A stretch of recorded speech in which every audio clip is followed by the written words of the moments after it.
Hi, happy Friday. I'm Jennifer from the Somerset County Family Community Health Science Department, and we're in the kitchen today making homemade granola. The flavor twist I'm gonna add is a pumpkin spice, but this is a great basic recipe that you can make and add special ingredients that you wanna bring out your flavors or what you have in your pantry. So we're going to start with the warming of the liquid, which we're going to use coconut oil. So pretty easy recipe. I have a 1/3 cup of coconut oil, and you can just buy this right in the grocery store. It's going to be thick, and then when you heat it up, it will melt down. I like to use this in a lot of different recipes, so I kind of buy the big container. So I have a small saucepan, and I'm just adding the coconut oil. I'm also going to add a 1/3 cup of pure maple syrup. And I have a 1/3 cup of pumpkin puree. You can omit this if you don't have pumpkin puree. It just brings it all together and just adds an element of flavor. And then I have 3 tablespoons of brown sugar. It doesn't matter if you use dark or light. And we're gonna do 1 teaspoon of vanilla extract. So we're going to melt, just to combine all these ingredients. I'm just gonna have my whisk and I'm going to put it on the stove. We'll come back and check that in a minute, and I want to just show you the texture. First, we're going to mix all our dry ingredients. So in a large bowl, I have 3 cups of old-fashioned oats.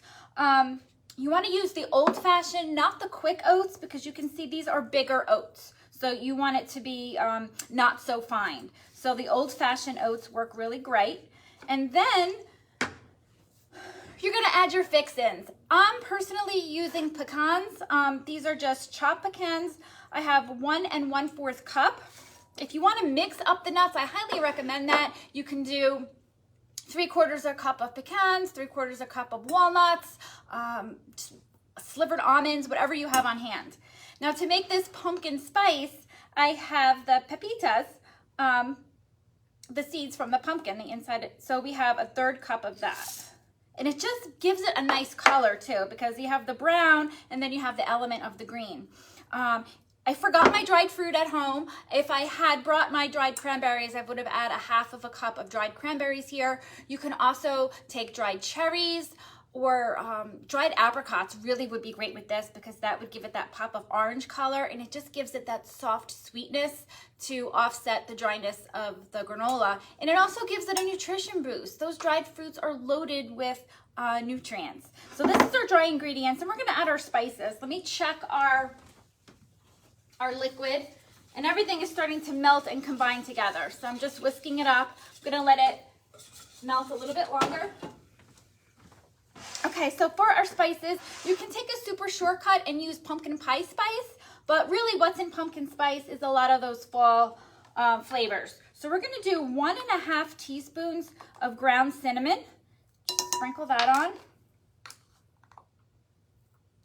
Okay, then we're gonna do 1/2 teaspoon of ground cloves.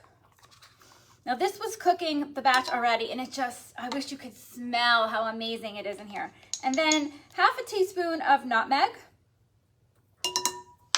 And we're gonna do 1/4 of salt, just a little bit. And then 1/4 teaspoon of ground allspice. I'm gonna get my spatula. And we're just gonna mix this all together. Okay, I think my liquid is ready. Okay, so you can see how everything kind of combines. And it smells really nice too. So this is the coconut oil, the brown sugar, a little bit of vanilla extract, and the pumpkin puree. So we're just going to drizzle that on top.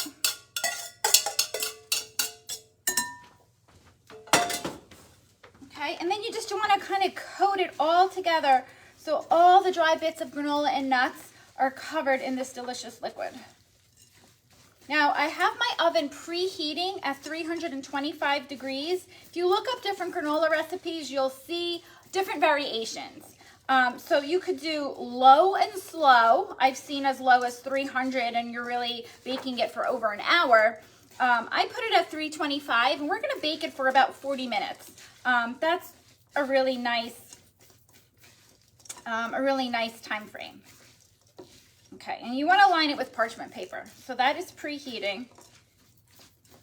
Okay, so it looks all coated. So we're gonna grab the baking sheet, and depending on how big your ingredients are, you can use 2 baking sheets to really let it get coated.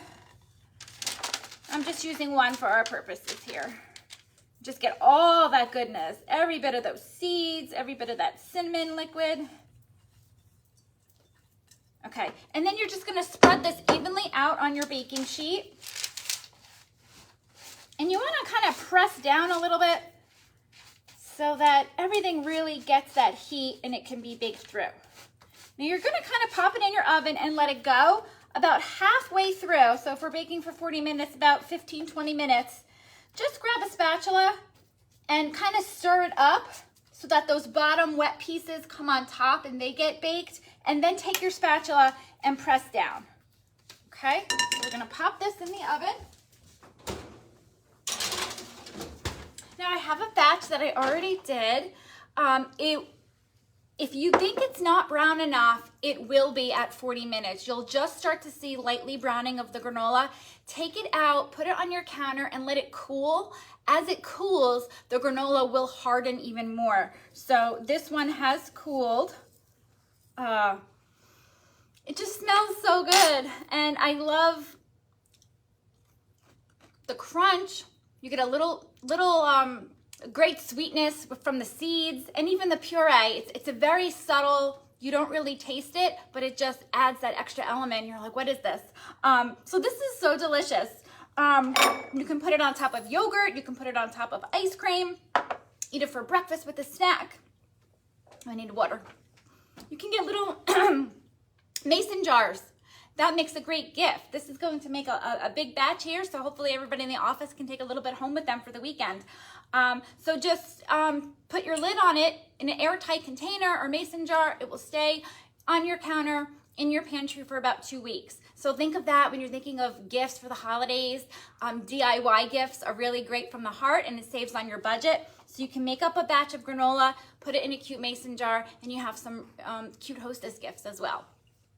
The recipe will be in the comments below. Let us know how you try it. Have a great weekend.